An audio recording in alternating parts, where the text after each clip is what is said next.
Assalamualaikum warahmatullahi wabarakatuh. Kami dari kelompok 1 akan menambahkan hasil diskusi kelompok kami terkait karakteristik perkembangan peserta didik usia TK dan perkembangan kognitif, bahasa, dan moral. Sebelum kami menjelaskan tentang materi yang akan dibacakan, kami akan memperkenalkan anggota kelompok kami. Yang pertama ada Ninda Maunatul, Danu Zulia Ayun, dan Ilham Fian. A. Perkembangan karakteristik peserta didik usia TK. Perubahan yang progresif dan kontinu atau berkesinambungan dalam diri individu dari mulai lahir sampai mati.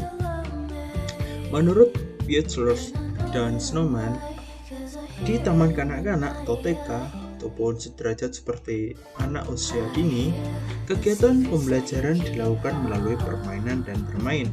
Ini dilakukan untuk menyesuaikan perkembangan karakteristik peserta didik anak usia TK atau PAUD yang memiliki kecenderungan suka bermain. Perkembangan kognitif.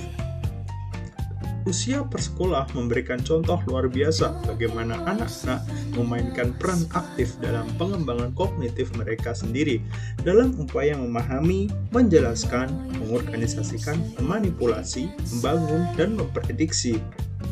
Perkembangan kognitif pada prasekolah disebut dengan periode pre-operasional, yaitu tahapan di mana anak belum mampu menguasai operasi mental secara logis ataupun keterbatasan pemikiran anak.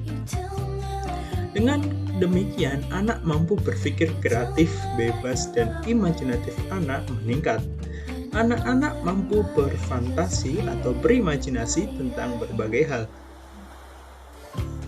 Karakter pada periode pre-operasional antara lain, pertama ada egosentrisme, ketidakmampuan melihat sesuatu dari pandangan orang lain, ataupun cenderung untuk mempersepsi, memahami, ataupun menafsirkan sesuatu berdasarkan sudut pandang sendiri.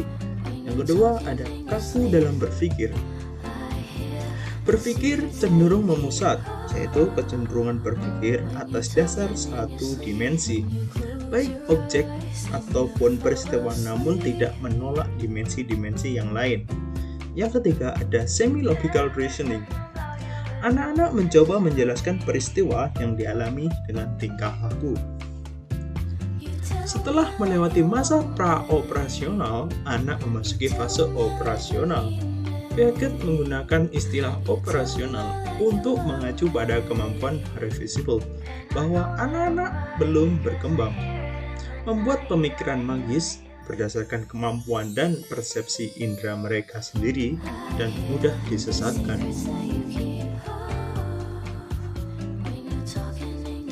C. Perkembangan bahasa. Pada usia 4-6 tahun, kemampuan berbahasa anak akan berkembang sejalan dengan rasa ingin tahu serta sikap antusias yang tinggi, sehingga timbul pertanyaan-pertanyaan dari anak dengan kemampuan bahasanya. Di banyak negara, beberapa anak muda adalah bilingual atau dapat berbicara lebih dari satu bahasa. D. Perkembangan moral. Pemahaman moral anak berupa penalaran moral anak terdapat fenomena sosial yang senantiasa berhubungan dengan norma sosial. Melalui pengalaman berinteraksi dengan orang lain, anak belajar memahami tentang kegiatan atau perilaku mana yang baik atau mana yang buruk. Berdasarkan pemahamannya, maka pada masa ini anak harus dilatih mengenai bagaimana dia harus bertingkah laku. Terima kasih dan sekian dari kelompok kami. Mohon maaf apabila terjadi kesalahan. Saya akan mengakhiri. Wassalamualaikum warahmatullahi wabarakatuh.